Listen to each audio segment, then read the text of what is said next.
إن الحمد لله نحمده ونستعينه ونستغفره ونؤمن به ونتوكل عليه ونعوذ بالله من شرور أنفسنا ومن سيئات أعمالنا من يهده الله فلا مضل له ومن يضلل فلا هادي له ونشهد أن لا إله إلا الله وحده لا شريك له ونشهد أن محمدا عبده ورسوله أما بعد فإن خير الحديث كتاب الله وخير الهدي هدي محمد صلى الله عليه وسلم وشر الأمور محدثاتها وكل محدثة بدعة وكل بدعة ضلالة.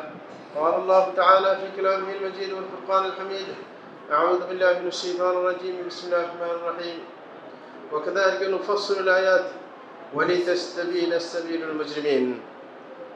প্রিয় ভাইরা আমার, আমাদের যে আলোচনার বিষয়বস্তু ইতিপূর্বে অবশ্যই জেনেছেন। আমাদের বিষয় হচ্ছে ইসলাম ও জাহেলিয়া। প্রথম কথা হচ্ছে যে জাহেলিয়াত কাকে বলে, জাহেলিয়াতের পরিভাষাটা আমাদের বুঝতে হবে। রাসূল আকরাম সাল্লাল্লাহু আলাইহি ওয়াসাল্লামের পূর্ববর্তী সময়কে জাহেলিয়াত বলা হয়, জাহেলিয়াতের যুগ। এই জাহেলিয়াত মানে জাহাল শব্দের বিপরীত নয়। জাহাল একটা আর জাহেলিয়া আর একটা। জাহাল মানে মূর্খতা, মানে মূর্খ। এমন না যে রাসূল আকরাম সাল্লাল্লাহু আলাইহি ওয়াসাল্লামের যুগে সবাই মূর্খ ছিল, কোনো শিক্ষিত মানুষ ছিল না, এমন না ব্যাপারটা। কিন্তু জাহেলিয়াত ভিন্ন। জাহেলিয়াত মানে নিজের বুদ্ধি বিবেককে কাজে না লাগিয়ে চলার নাম হচ্ছে জাহেলিয়া। কারণ তারা রাসূল আকরাম সাল্লাল্লাহু আলাইহি ওয়াসাল্লাম আসার পূর্বক্ষণে তাদের চলাফেরার ধরন ছিল এমন যে তারা কখনো নিজের বুদ্ধি বিবেককে কাজে লাগাতো না। এবং এই ক্ষেত্রে আপনার হযরত ওমর ফারুক রাদিয়াল্লাহু আনহুর একটা চমৎকার কথা ছিল, এবং তিনি এটা নিয়ে অনেক সময় হাসি ঠাট্টা করতেন নিজের বন্ধু বান্ধবের সাথে। বিশেষ করে যখন তারা আপনার সকালবেলা অবস্থান করতেন মসজিদের মধ্যে, তন্দ্রা এসে গেলে তখন এরকম বলা বলি করতেন। হযরত ওমর রাদিয়াল্লাহু আনহু বলতেন যে আমরা কত মূর্খ ছিলাম, যে কত বিবেক শূন্য মানুষ আমরা ছিলাম, যে আমরা নিজের হাতে তৈরি করতাম মূর্তি, খেজুর দিয়ে মূর্তি তৈরি করে শুকিয়ে তারপরে ব্যাগে ঢুকিয়ে আমরা সফর করতে যেতাম। সফর করার সময় যদি খাদ্য শেষ হয়ে যেত তখন আমরা এই খেজুরের মূর্তিটাকে একটু একটু করে খেয়ে ফেলতাম। প্রথমে হাত, প্রথমে তারপরে পা, এইভাবে খেতে খেতে মাথা ইত্যাদি খেতে খেতে পুরোটাই পেটে ঢুকে যেত শেষ পর্যন্ত। তো কত বোকা যে আপনার বুদ্ধিহীন ছিল, যে এমন জিনিসকে পূজা করে যেটা সে মাঝে মাঝে প্রয়োজনে খেয়ে ফেলে, ঠিক না? তাইলে এটা হচ্ছে নিজের বুদ্ধি বিবেককে কাজে না লাগিয়ে চলাকে জাহেলিয়াত বলা হয়। মানে নিজের বুদ্ধি বিবেককে কাজে না লাগানো, কাজে না লাগিয়ে যদি চলে, খামখেয়ালি ভাবে চলে, এটার নামে জাহেলিয়াত। এই কারণে এই জাহেলিয়াত এখনো থাকতে পারে। ইসলাম হচ্ছে বুদ্ধিবৃত্তিক একটি ধর্মের নাম, যে আল্লাহ নিয়ন্ত্রিত, কোরআন হাদিস নিয়ন্ত্রিত বুদ্ধি বিবেক সম্পন্ন একটি ধর্মের নাম ইসলাম। এমনও না যে বুদ্ধি বিবেকের কোনো গুরুত্ব নাই, এমন না। কোরআন হাদিসের পাশাপাশি বুদ্ধি বিবেকের গুরুত্ব রয়েছে। কোরআন হাদিস এমন আসে নাই যেটা বুদ্ধি বিবেকের বাইরে, বুদ্ধিতে ধরে না, ব্রেনে ধরে না, এমন কোনো কিছু নেই। বরং আল্লাহ জাল্লাহু কোরআন মাজিদের মধ্যে বিবেকের কথা বারবার উচ্চারণ করেছে। আফলা তাকিলুন, যে তোমরা কি বুঝো না? এরকম ভাবে ফাতাবিরু ইয়া উলিল আবসার, হে বুদ্ধিমানরা তোমরা বুদ্ধি বিবেক খাটানোর চেষ্টা করো। সুতরাং এইভাবে বিবেককে কাজে লাগানোর জন্য উৎসাহিত করেছে ইসলাম ধর্ম। সুতরাং ইসলামটা হচ্ছে কোরআন হাদিস ভিত্তিক, বুদ্ধিপূর্ণ একটি ধর্ম। এই কারণে বুদ্ধি শূন্য কখনো কোনো কাজ করা যাবে না। আমাদের দেশে যখন আমরা কথা বলি তখন অনেকে দেশ প্রচলনের কথা বলে। যদি দেশ প্রচলনের ব্যাপারটা শরীয়তে পুরোপুরিভাবে গুরুত্ব পেত, তাহলে জাহিলিয়াতকে আপনার ডিনাই করে রাসূল আকরাম সাল্লাল্লাহু আলাইহি ওয়াসাল্লাম ইসলাম প্রচার করতে পারতেন না। তাহলে ইসলাম, জাহিলিয়াতের ব্যাপারে ইসলামের ধারণা কি, এটা আমাদের প্রথমে জানতে হবে। তাইলে আমাদের যুগের যে জাহিলিয়াত, সেই ব্যাপারে আমাদের ধারণা কি হবে সেটা বুঝে আমাদের জন্য সহজ হবে। রাসূল আকরাম সাল্লাল্লাহু আলাইহি ওয়াসাল্লাম যখন ইসলাম নিয়ে এসেছিলেন, তার পূর্বে যে আচার আচরণ ছিল সমাজের মধ্যে বিদ্যমান, সেটার ব্যাপারে ইসলামের তিনটি আপনার চেতনাগত আপনার দিক নির্দেশনা আছে। একটা হচ্ছে ওটাকে পুরোপুরিভাবে ডিনাই করা, যে কোনোভাবে সেটা গ্রহণ করবে না। যেমন এমন কিছু ক্ষেত্রে যেগুলো শরীয়তে কোনো ভিত্তি নেই, যেমন শিরক। শিরক শরীয়তের সাথে সাংঘর্ষিক, ইসলামের সাথে সাংঘর্ষিক, এই কারণে শিরককে কোনোভাবে ইসলাম পাত্তা দেয়নি, বরং শিরকের বিরুদ্ধে কঠিনভাবে ইসলাম অবস্থান নিয়েছে। যার কারণে জুলুম নির্যাতনের শিকার হতে হয়েছে আপনার মুসলমানদেরকে, কারণ সমাজের বিপরীতে, কারণ সমাজ ছিল পুরোপুরি শিরকের উপর, কিন্তু রাসূল আকরাম সাল্লাল্লাহু আলাইহি ওয়াসাল্লাম সেই শিরকের বিরুদ্ধে অবস্থান নিয়েছেন। সমাজ চেয়েছিল কোনোভাবে তাকে ম্যানেজ করার জন্য, কিন্তু তিনি সেটাকে গ্রহণ করেনি। সূরা কাফিরুনের প্রেক্ষাপট সবাই জানেন। সূরা কাফিরুনের মধ্যে আল্লাহ জাল্লাহু শানহু পরিষ্কার ঘোষণা দিয়েছেন যে কোনো সমঝোতা চলবে না। কুল ইয়া আইয়ুহাল কাফিরুন, যে হে কাফের, কাফেরদেরকে উদ্দেশ্য করে সূরা কাফিরুনের নাম। লা আ'বুদু মা তা'বুদুন, যে আমি ইবাদত করি না যে জিনিসের তোমরা ইবাদত করো। ওয়ালা আনতুম আ'বিদুনা মা আ'বুদ, এবং তোমরাও বাস্তবে আমরা যেটার ইবাদত করি সেটার ইবাদত করবে না। কারণ দুই মেরুতে অবস্থান, কারণ রাসূল দেখতে পেয়েছে এবং আল্লাহ রাসূল দেখতে পেয়েছে একে অপরের বিপরীতমুখী অবস্থান। সুতরাং দুইটার সমন্বয় কখনো হবে না। লাস্টে কি ঘোষণা দিলেন? লাকুম দীনুকুম ওয়ালিয়া দীন। তোমরা যদি সত্য বুঝার চেষ্টা না করো, সত্যকে গ্রহণ করার মানসিকতা বহন না করো, তাহলে তোমাদেরটা নিয়ে তোমরা থাকো, আমাদেরটা নিয়ে আমরাই আছি, ঠিক না? তো সুতরাং কিছু ব্যাপার এমন রয়েছে জাহেলি যুগে যেটা ইসলাম কোনোভাবেই মেনে নিতে পারে না। তার মধ্যে একটা শিরক, এবং শিরকের মূল মন্ত্র হচ্ছে, শিরক কেন সমাজের মধ্যে ছড়িয়েছে? শিরকের মূল হচ্ছে যারা বুজুর্গ শ্রেণীর মানুষ ছিল তাদেরকে নিয়ে শিরকের আপনার অগ্রগতি। কারণ মক্কার মুখে যারা শিরকের সাথে জড়িত ছিল, মূর্তি পূজার সাথে, তাদের চেতনার মধ্যে দুইটা কথা ছিল। এই দুইটা কিন্তু এখন মাস্ট। একটা হচ্ছে যারা বুজুর্গ শ্রেণীর ছিল, সমাজের কল্যাণে যাদের অবদান ছিল, তাদের মূর্তি তারা বানিয়েছে এবং তাদের প্রতীকী পূজা তারা করেছে। কি জন্য? যে এরা আমাদের জন্য পরকালে সুপারিশ করবে। হাউলাই শুফাউনা ইনদাল্লাহ, কুরআন মাজিদের মধ্যে আল্লাহ নিজেই বলেছেন, তাদেরকে যখন জিজ্ঞাসা করা হয় এই মূর্তিগুলো, সেগুলো তোমাদের কিছুই করতে পারবে না, কিন্তু তোমরা কেন পূজা দিচ্ছ? তখন তারা বলে এটা প্রতীকী পূজা। মানে এই প্রতীকগুলো তৈরি করা হয়েছে, এগুলোর পিছনে বিশেষ ব্যক্তিবর্গ রয়েছে, যে এগুলোর পূজা দিলে তারা পরকালে আমাদের জন্য সুপারিশ করবে। এর পিছনে যে ব্যক্তিগুলো রয়েছে, কারণ মূর্তিগুলো তো যে কারোর ছবি অনুযায়ী তৈরি করা, তো সেই হিসাবে যে পিছনে যারা আছে এরা কি করবে? এই পূজার বিপরীতে তারা আমাদের জন্য সুপারিশ করবে। দ্বিতীয় চেতনা তাদের কি ছিল? যে কেন পূজা করতো তারা? এই মূর্তিগুলোর পূজা এই কারণে করতো যে মান আবুদুহুম ইল্লা লিয়ুকাররিবুনা ইলাল্লাহি যুলফা, যে আমরা এগুলোর পূজা করি এই জন্য যে এগুলো আমাদেরকে আল্লাহর নিকটবর্তী করে দেবে, মানে আল্লাহর নৈকট্য অর্জন করার উদ্দেশ্য এই মূর্তি পূজার উদ্দেশ্য। বর্তমানেও অনেক ব্যক্তিবর্গ এমন রয়েছে যাদের কথা নির্দ্বিধায় মানা হয়, তাদের সেবা করা হয় নির্দ্বিধায়, তাদেরকে সম্মান প্রদর্শন করা হয়। কি জন্য? দুইটা কাজ। এক নম্বর হচ্ছে যারা মূর্খ শ্রেণীর, তারা মনে করে যে এরা সুপারিশ করে আমাদেরকে জান্নাতে নিয়ে যাবে। বর্তমান যুগে পীর বুজুর্গের নামে যেগুলো চলছে, তাদের মূল মন্ত্র এটা। যদি অশিক্ষিত হয় তারা মনে করে যে আমাদেরকে সুপারিশ করে, আমাদের জন্য সুপারিশ করবে, তারা সুপারিশ করে জান্নাতে পৌঁছে দিবে। এই জাতীয় অনেক কথাই সমাজের মধ্যে চালু আছে।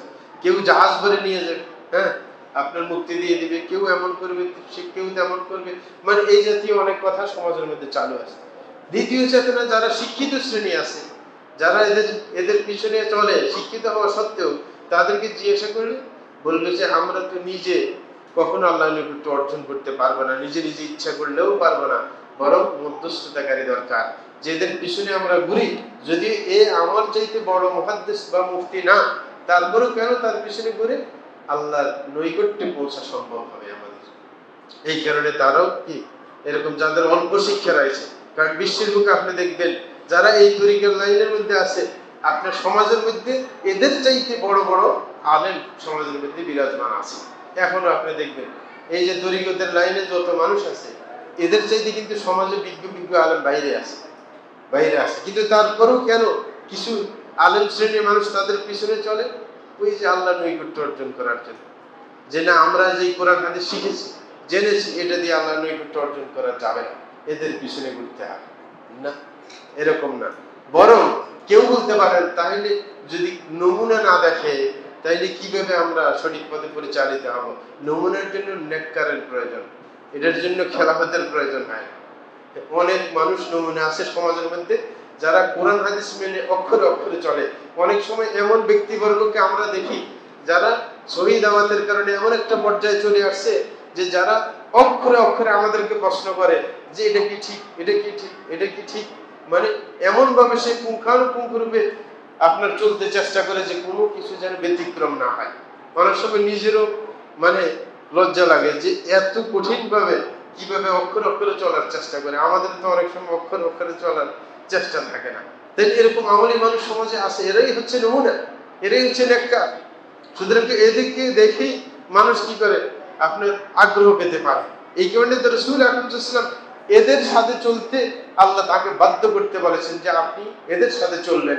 ওয়াসবির নাফসাকা মা'আল্লাযীনা ইয়াদউনা রাব্বাহুম বিলগাদাতি ওয়াল আশি ইউরিদুনা ওয়াজহা ওয়ালা তা'দু আইনাকা আনহুম তুরিদু যিনাতাল হায়াতিদ দুনিয়া ওয়ালা তুতি' মান আগফালনা কলবাহু আন যিকরিনা ওয়াত্তাবা হাওয়া ওয়া কানা আমরুহু ফুরতা।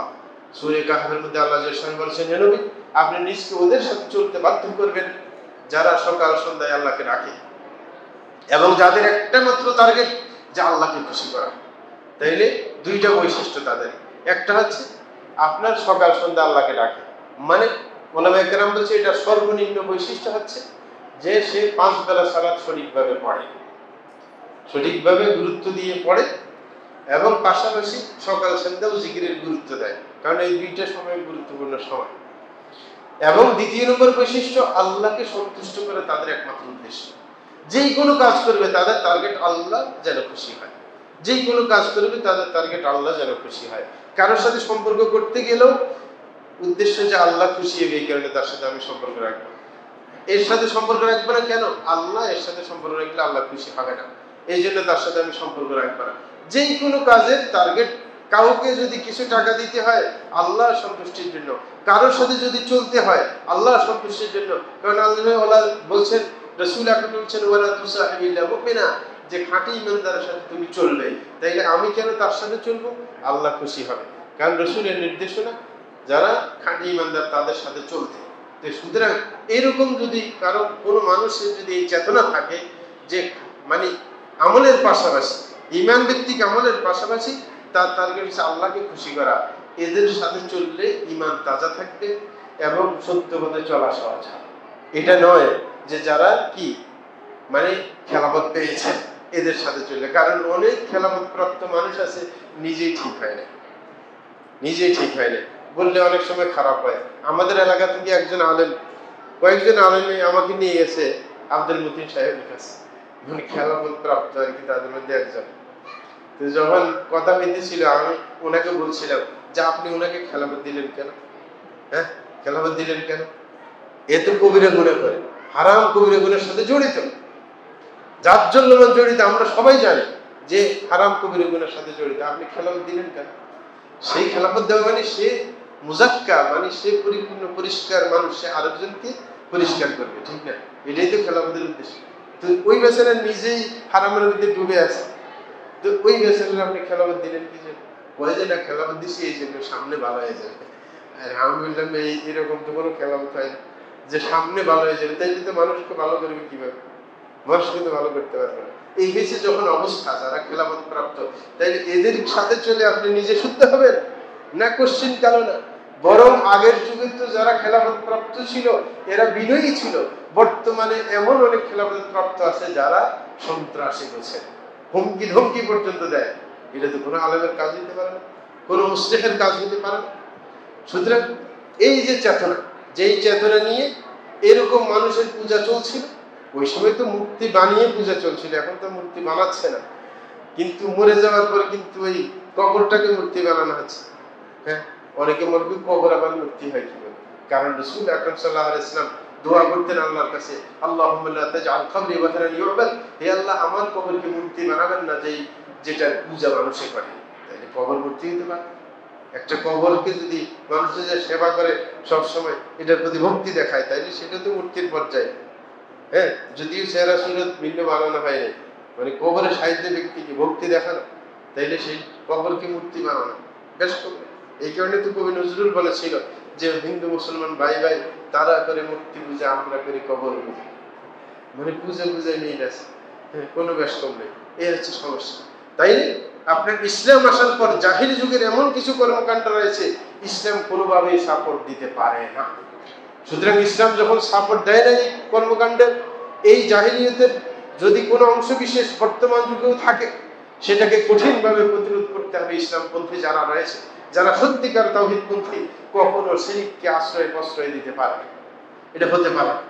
তাইলে ইসলাম সমাজের মধ্যে যেই অনাচারগুলো রয়েছে, যেগুলো খাঁটি তাওহীদের সাথে সাংঘর্ষিক, সেগুলোকে কোনোভাবে আমরা মেনে নিতে পারি না।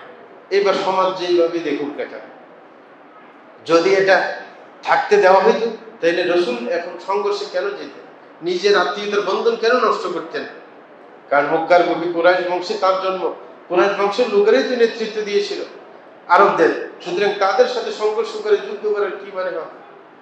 যদি সমঝোতা করা যায় শিরকের সাথে, সুতরাং এটার সাথে সমঝোতা চলবে না।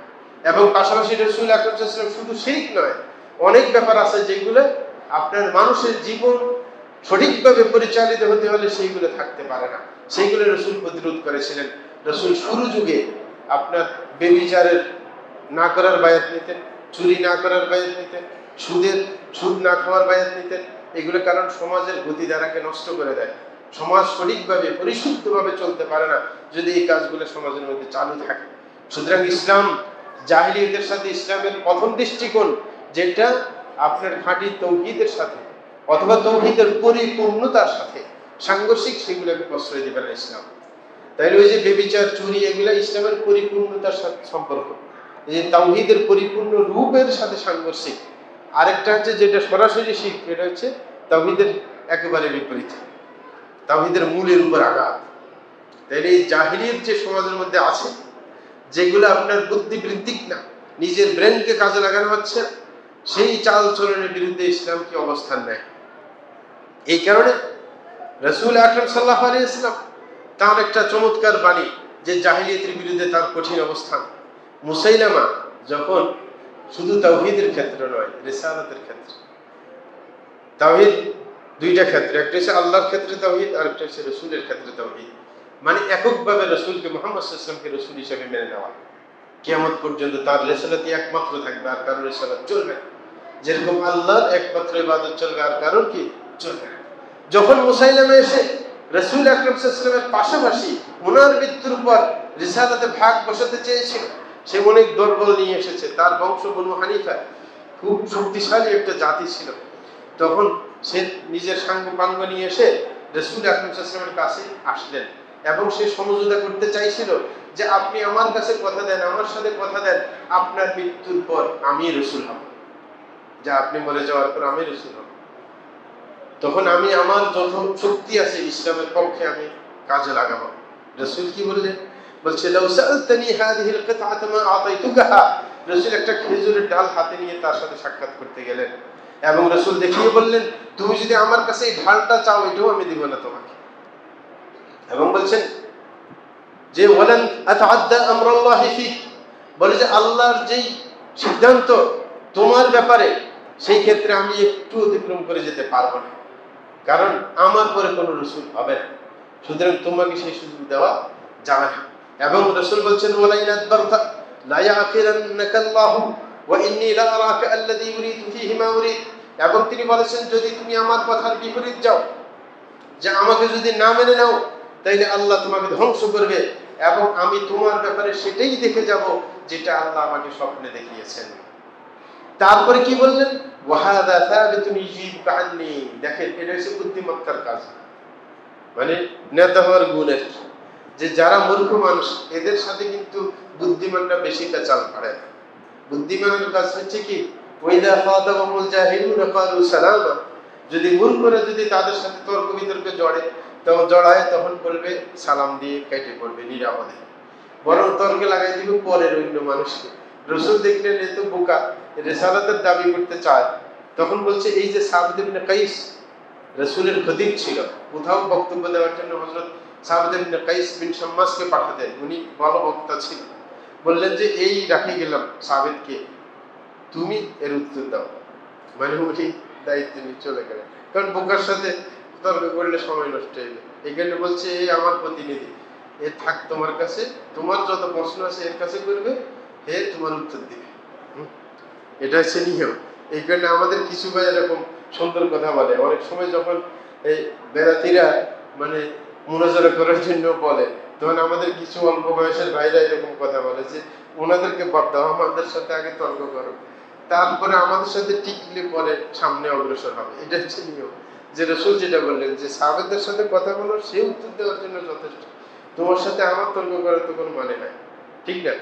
এই কারণে ওনার মূল কথা বলে দিয়ে চলে গেলেন যে কম্প্রোমাইজ নাই, যে তুমি যে দাবি করছো রিসালাতের দাবি, যে আমার পাশাপাশি সেটা চলবে না, এটা কোশ্চিন কালো হতে পারে না। তাইলে আপনার যেই জিনিসে কম্প্রোমাইজ করা যায় না সেটার মধ্যে কম্প্রোমাইজ করতে যাওয়া, এটা বোকামি ছাড়া কিছু হয় না। রাসূল কি স্বপ্নে দেখেছিলেন? তাকে বললেন না যে আমি স্বপ্নে যা দেখেছি সেটাই তোমার ক্ষেত্রে বাস্তবায়ন হবে। রাসূল দেখেছিলেন বাইনা আনা নাইমুন রাআইতু ফি ইয়াদি সিওয়ারাইন মিন যাহাব ফাআম্মাতনি শানুহা। রাসূল বললেন একবার আমি স্বপ্নে দেখেছিলাম যে আমার হাতের মধ্যে দুইটা স্বর্ণের বালা, দুইটা স্বর্ণের চুড়ি আমি দেখেছিলাম। তখন এগুলো দেখে আমি চিন্তিত হয়ে গেলাম যে এটা আমার হাতে আসলো কেন।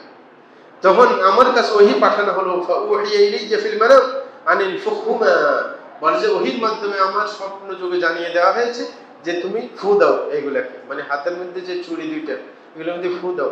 বলে যে ফানাফাতুহুমা ফাতারা, বলে যে আমি ফু দেওয়ার সাথে সাথে দুইটা বালা উড়ে চলে গেছে মানে আমার সামনে থেকে। তখন আমি এটার ব্যাখ্যা করলাম যে আমার পরে মিথ্যুক দুইজন নবী আসবে, যে ওদেরকে আমি উড়িয়ে দিলাম, যে এরা শেষ পর্যন্ত ধ্বংস হয়ে যাবে, টিকবে না। এটা হচ্ছে ব্যাখ্যা। এই কারণে তিনি বলছিলেন ওই যে বক্তব্যের মধ্যে মুসাইলামাকে, যে তোমার ব্যাপারে সেটাই ঘটবে যেটা আমি স্বপ্নে দেখেছিলাম, মানে তুমি থাকবে না, টিকবে না শেষ পর্যন্ত, না মানলে তুমিই ধ্বংস হবে। সুতরাং বলছিলাম যে জাহেলিয়াতের যে ব্যাপার শরীয়ত কোনোভাবে মেনে নেয় না, শরীয়তের সাথে সাংঘর্ষিক, সেটার সাথে কম্প্রোমাইজ করতে যাওয়ার কোনো সুযোগ শরীয়তে নেই। এমনকি শরীয়তের কোনো বিধান যদি সুস্পষ্ট হয় যেটার ব্যাপারে কম্প্রোমাইজ করা যায় না, সেটাও মানার কোনো বিষয় নয়। যেমন হযরত আবু বকর রাদিয়াল্লাহু তাআলার যুগে যখন কিছু মানুষ যাকাত দিতে অস্বীকার করেছে, যে যাকাত দিবে না, রাসূলের কাছে আমরা যাকাত দিতাম, রাসূল যখন মৃত্যুবরণ করেছে আমরা তোমাকে যাকাত দেব, ঠিক না? ওদের মধ্যে কেউ মনে করেছিল রাসূল তো মরতে পারে না, রাসূল মরে গেছে, এই কারণে এরা মুরতাদ হয়ে গেছে আর রাসূলকে মানবে না। তখন কেউ যাকাত দেওয়া বন্ধ করছে ওই সুতায়। কিন্তু হযরত আবু বকর রাদিয়াল্লাহু তাআলা কঠিন হুঙ্কার দিলেন। তিনি সাধারণভাবে বললেন না, কঠিন শব্দে বললেন, ওয়াল্লাহি লাউ মানাউনি ইকাল বাঈরিন কানু ইউদ্দুনাহু লিরাসূলিল্লাহ লাকাতালতুহুম আলা মানঈ ওয়াল্লাহি লা আরদা মিনহু ইল্লা বিল হালবিল মুজলিয়া ওয়াল খুত্তাতিল মুখজিয়া। তিনি বলছেন আল্লাহর কসম খেয়ে বলছি, তারা যদি শুধু উট নয়, উটের যাকাত তো উট দিয়ে দিবে, যদি উট দেওয়ার সাথে যদি উটের রশিটা না দেয়, যেটা রাসূল আকরাম সাল্লাল্লাহু আলাইহি ওয়াসাল্লামের যুগে উটের সাথে রশি দিত, তারপর আমি তাদের সাথে যুদ্ধ চালিয়ে যাব, চলবে না। তাইলে মানে কত কঠিন কথা, যাকাত তো দিবে সাথে রশিও দেওয়া লাগে। বলে যে রশি না দিলে, এটা হচ্ছে কঠিন হুঙ্কার, মানে ছাড় নাই, মানে এই শব্দের ব্যাখ্যা হয়েছে এটা, যেন তুমি রশির কথা কেন বলতে যাবেন, মোট দিবে রশি দিবে না, মানে ক্ষুদ্র কোনো ছাড়ও নাই, অল্প ছাড়ও নাই। কারণ তারা যাকাতের একটা শরীয়তের মূল বিধানের সাথে চ্যালেঞ্জ করেছে, সুতরাং তাদের সাথে কোনো সমঝোতা হতে পারে না। এই কারণে হযরত ওমর ফারুক রাদিয়াল্লাহু তাআলা শুরুতেও যদি ওনাকে বুঝাতে চেয়েছিলেন এরা তো কালিমা পড়ে, তো আপনি এদের সাথে যাকাত নিয়ে যুদ্ধ করার মানে কি? আমাদের দেশে এরকম অনেকে বলে এরা তো সবাই কালিমা পড়ে, তো এই ক্ষেত্রে আসি নতুন কথা চালিয়ে দেওয়া, শিরকের বিরুদ্ধে, কুফরের বিরুদ্ধে কথা বলা এই মুসলিম সমাজের মধ্যে দরকার কি? এরকম অনেকে বলে না। হযরত ওমর ওই কথাই বলছিলেন শুরুতে বলছিলেন যে আপনি কেন ওদের সাথে যুদ্ধ করবেন? হযরত আবু বকর মানে নাই, বলছে অসম্ভব। আখাওয়ারুন বলছে আজব্বারুন ফিল জাহিলিয়াত ওয়া খাওয়ারুন ফিল ইসলাম। হযরত ওমরকে বলছিল তুমি তো কঠিন ছিলে জাহিলি যুগে, তুমি ইসলামের মধ্যে আসি একবারে কাফির ইফতার পরিচয় দিচ্ছ কেন? মানে তুমি আবার সুপারিশ করো কেন ওদের জন্য, যে হেরা ইসলাম তো আছে, এদের তো কালিমা তো পড়ে না, এরকম কাফির ইফতার পরিচয় দেওয়া যাবে না। কেন তারা ইসলামের কঠিন একটা বিধান, ফরজ একটা বিধানের সাথে চ্যালেঞ্জ করবে? না, এটা হতে পারে না, তাদের সাথে যুদ্ধ চলতে হবে। বলছে ওয়াল্লাহি লা আরদা মিনহুম ইল্লা বিল হারবিল মুজলিয়া ওয়াল খুত্তাতিল মুখজিয়া। বলে যে আল্লাহর কসম আমি কখনো মেনে নেব না, বলছে আমি কখনো মেনে নিব না যতক্ষণ পর্যন্ত এমন কঠিন যুদ্ধ হয় যে একবার পুরো সাফাই করে ফেলবেন, মানে সাফ করে দেব, যারা এরকম চ্যালেঞ্জ করবে এদের কাউকে থাকতে দেওয়া, মানে কঠিন যুদ্ধ চলবে। অথবা অলফুত্তাদের মফজিয়া, এবং আমি এমন পরিকল্পনা গ্রহণ করব যেন যারা বাকি থাকলে যেন লাঞ্ছিত হয়ে জীবন যাপন করে, এমন পরিকল্পনা আমি হাতে নেব। তাইলে এই কঠিন হুঙ্কার। সুতরাং ইসলাম তাওহীদের সাথে সাংঘর্ষিক, এটা তাওহীদের মূলের সাথে সাংঘর্ষিক হোক অথবা তাওহীদের পরিপূর্ণতার সাথে সাংঘর্ষিক হোক, কোনোটার মধ্যে কম্প্রোমাইজ কখনো করবে না। এই কারণে সমাজের যে ব্যাপারগুলো আপনার শরীয়তের তাওহীদের সাথে, তাওহীদের পরিপূর্ণতার সাথে সাংঘর্ষিক, সেটা ছাড়তেই হবে, সেটার কোনো আশ্রয় প্রশ্রয় দেওয়া যাবে না। এই কারণে যদি আমরা মনে করি কেন এটা করব না, তাইলে তো ফিতনা হবে, তাইলে রাসূলের যুগে তো একই কথা ছিল যে রাসূল কি তাইলে ফিতনা প্রশ্রয় দিলেন না, কারণ সেটার কোনো ভ্যালু নেই। যদি স্রষ্টাকে আপনার কি চ্যালেঞ্জ করা হয়, সেইখানে সৃষ্টির সাথে কিসের কম্প্রোমাইজ হবে না, সেটা তো হবে, এটা হতে পারে। দ্বিতীয় নম্বর, ইসলাম যে আপনার সমাজের বিরুদ্ধে, মানে আগের ভালো কিছু কাজের বিরুদ্ধে সেটা নয়। অনেকে এটাও মনে করে যে না, সব কিছুর বিরুদ্ধে আমরা যুদ্ধ ঘোষণা করলাম, না, এরকম না। ইসলামের দ্বিতীয় পয়েন্ট হচ্ছে জাহিলিয়াতের ক্ষেত্রে যে জাহিলি যুগের যেই সুন্দর সুন্দর কিছু চাল চরিত্র আছে সেগুলোকে আপনার সাপোর্ট দিতে হবে। যেমন রাসূল আকরাম সাল্লাল্লাহু আলাইহি ওয়াসাল্লামের আগের যুগে কিছু ফজল নামের লোকেরা মিলে হিলফুল ফুজুল করছিলেন, চুক্তি করছিলেন। তাদের উদ্দেশ্য কি ছিল? যে মক্কার মুখে বাইরের লোকেরা আসে যারা নির্যাতিত হয়, জুলুমের শিকার হয়, যে তাদের থেকে পণ্য কিনে তাদেরকে আপনার পণ্যের টাকা ফেরত দেয় না, তাদেরকে হুমকি ধামকি দেওয়া হয় বা অনেকের সম্পদ ছিনিয়ে নেওয়া হয়।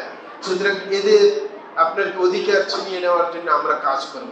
সুতরাং কয়েকজনে একতাবদ্ধ হয়েছে, ফজল নামের নাম দিয়েছে কি হিলফুল ফুজুল। তাইলে এটা ভালো কাজ না? ভালো কাজ, সুন্দর কাজ।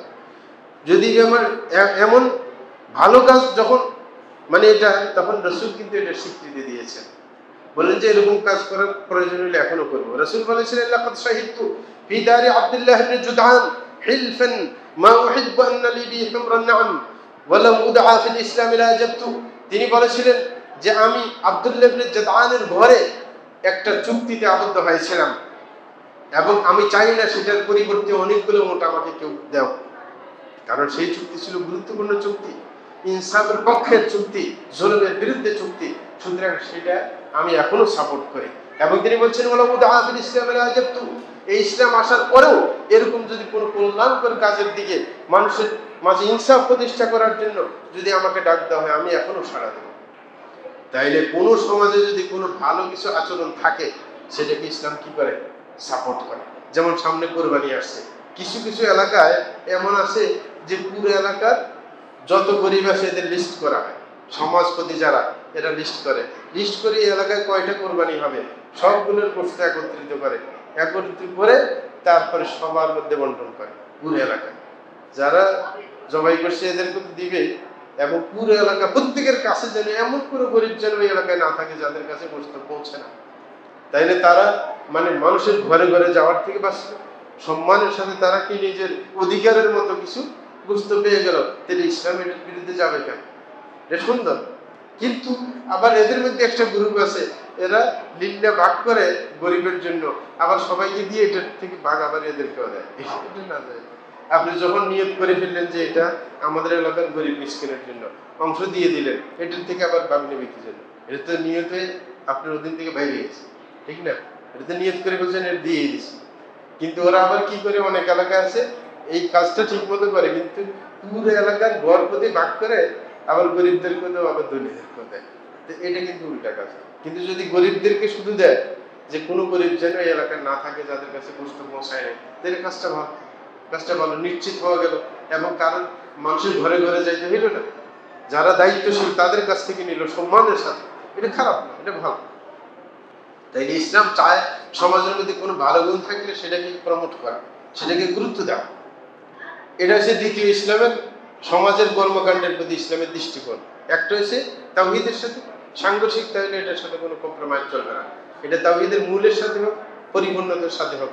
দ্বিতীয় নম্বর আছে যেটা কোনো সাংঘর্ষিকতা নয়, বরং কি মানব কল্যাণে সেটাকে সাপোর্ট দেয়। তৃতীয় হটকারিতা ছিল, মানে মক্কার যারা আপনার কি এরকম জাহিরি যুগের মানুষ ছিল, তারা ছোটখাটো ব্যাপার নিয়ে দ্বন্দ্ব বিগ্রহ করত।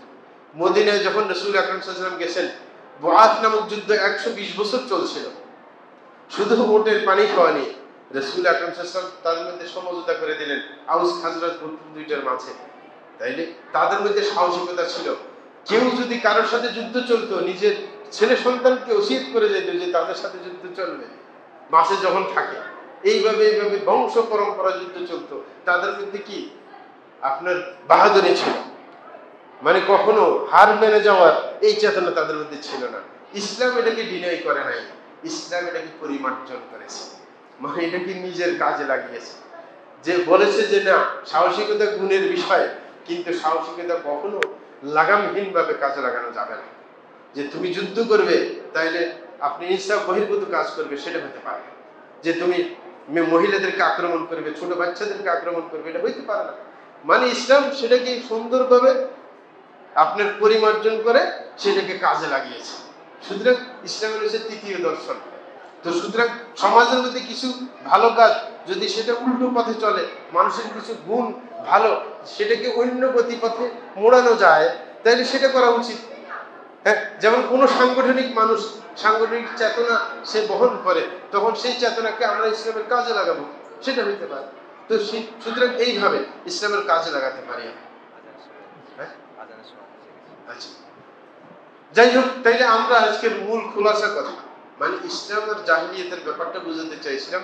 জাহিলিয়াত মানে বুদ্ধিহীন, হ্যাঁ, নিজের খামখেয়ালি মতো চলা, এটাকে জাহিলিয়াত বলে। বুদ্ধি বিবেককে বিসর্জন দিয়ে নিজের খামখেয়ালি মতো চলা, এটা ইসলামের আগেও ছিল। ইসলাম আসার পরেও যখন রসুলের রেসালাতের টাইমটা দেরি হয়ে গেছে, রসুল মৃত্যুবরণ করেছে এবং সময় যত সামনে যাচ্ছে, আবার সেই জাহিলিয়াত সমাজের মধ্যে কি প্রচার পাচ্ছে। সুতরাং এটার সাথে যে জাহিলিয়াতের সাথে তাওহীদের কি আছে, অমিল আছে, সেই পরিপূর্ণতার দিক দিয়ে বা মৌলিক দিক দিয়ে এটার সাথে কম্প্রোমাইজ চলবে না। যদি সমাজের মধ্যে এমন কোনো ব্যাপার থাকে যেটা ভালো গুণ, সেটাকে আমরা কি আরো পরিমার্জন করে সেটাকে আরো সামনে অগ্রসর করব। যদি ভালো গুণ থাকে সেটাকে প্রমোট করব, কাজে লাগানোর চেষ্টা করব। আর যদি কোনো গুণ থাকে যেটার মধ্যে কিছু ঝামেলা আছে, মানে গুণ ভালো ছিল কিন্তু এটার সাথে কিছু আজে বাজে কি অনুষঙ্গ তার সাথে লেগে গেছে, তাহলে অনুষঙ্গগুলো দূর করে মূল স্পিরিটটাকে কাজে লাগানোর চেষ্টা করবে। যেরকম আরবদের সাহসিকতাকে রাসূল কাজে লাগিয়েছেন জিহাদের কাজে, এটাকে সুন্দর রূপ দিয়ে। সুতরাং এই চেতনাটাকে আমরা কাজে লাগানোর চেষ্টা করবো ইনশাআল্লাহ। তাইলে সমাজের মধ্যে যে বিশৃঙ্খলাগুলো আছে, বুদ্ধি বিবেক শূন্য যে আচার আচরণ রয়েছে, সেগুলোর আমরা চিকিৎসা করতে ইনশাআল্লাহ সক্ষম হব। আল্লাহ আমাদেরকে তৌফিক দান করুন। এবং আল্লাহর কাছে দোয়া করছি, এই বিকেলবেলা আপনার বিশেষ করে জুমার দিনে, এটা গুরুত্বপূর্ণ সময়, এই সময় আল্লাহর কাছে আবেদন করছি আল্লাহ এই এলাকাকে তাওহীদের ঘাঁটি হিসেবে কবুল করেন এবং পুরো শুধু এই লক্ষ্মীপুর নয়, পুরো বাংলাদেশে এই প্রতিষ্ঠানের খেদমত আল্লাহ পৌঁছিয়ে দেন এবং এই প্রতিষ্ঠানকে আল্লাহ কবুল করেন। প্রতিষ্ঠানের যত ঘাটতি আছে আল্লাহ সেটা পূরণ করে দেন এবং আমাদের সবাইকে দ্বীনের খাদেম হিসেবে কবুল করুন। ওয়া সাল্লাল্লাহু আলা নবিয়িনা মুহাম্মদ।